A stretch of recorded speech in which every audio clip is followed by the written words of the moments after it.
Operation Sindoor ఈ మాట వినిపిస్తేనే ఇప్పుడు పాకిస్తాన్ కి ముచ్చమటలు పడుతున్నాయి. ఆపరేషన్ సింధూర్ అంటేనే పాకిస్తాన్ అల్లాడిపోతోంది. అయితే ప్రతీకార దాడి చేసేందుకు కూడా పాకిస్తాన్ సంసిద్ధమవుతోంది. అటువంటి వ్యాఖ్యలే మళ్ళీ చేస్తోంది.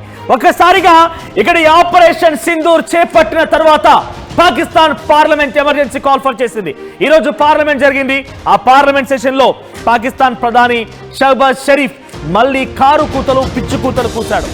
అక్కడైనా మాట్లాడుతూ మా దగ్గర అణుబాంబులు ఉన్నాయి, మరొక పచ్చి అబద్ధాన్ని అక్కడి పాకిస్తాన్ ప్రజల్ని మభ్యపెట్టే విధంగా భారతదేశానికి సంబంధించిన ఒక పచ్చి అబద్ధాన్ని పార్లమెంట్ వేదికగా మాట్లాడుకొచ్చాడు షహబాజ్ షరీఫ్.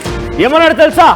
మన భారత ఆర్మీ ఏం చెప్పిందో చూసారు కదా, ఇద్దరు వీర వనితలు ధీర దిశాలి వాళ్ళు నేర్పించినటువంటి ఆ వింగ్ కమాండర్ కల్నల్ చెప్పినటువంటి ఒక నాయకత్వంలో ఒక భీకరమైనటువంటి దాడి జరిగి అక్కడ ముష్కరులు 200 మంది హతమయ్యారు. అయితే వారు చెప్పిన మాటలంటే మనం విన్నాం. మన వైపు నుంచి ఏం డ్యామేజ్ కాలేదు, వాళ్ళను పూర్తిగా అంతమొందించాం. కొన్ని స్పెసిఫిక్ టార్గెట్ గానే ఈ ఆపరేషన్ కొనసాగింది.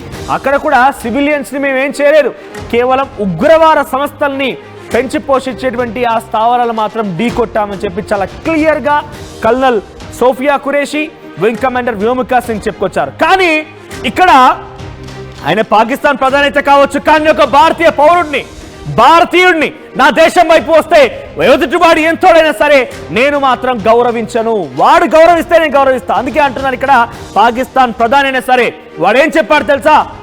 మా దగ్గర అణుబాంబులు ఉన్నాయి, భారత్ వైపు నుంచి వచ్చినటువంటి కొన్ని డ్రోన్స్ ని, ఎయిర్ ఫైటర్ జెట్స్ ని మేము పేల్ చేశామంటున్నారు. కానీ అటువంటిది ఏది జరగలేదు. పచ్చి అబద్ధాలతో పార్లమెంట్ లో ప్రస్తావించాడు ఈ ప్రధాని, ఈ ముష్కరుడు, ఈ ఉగ్రవాది.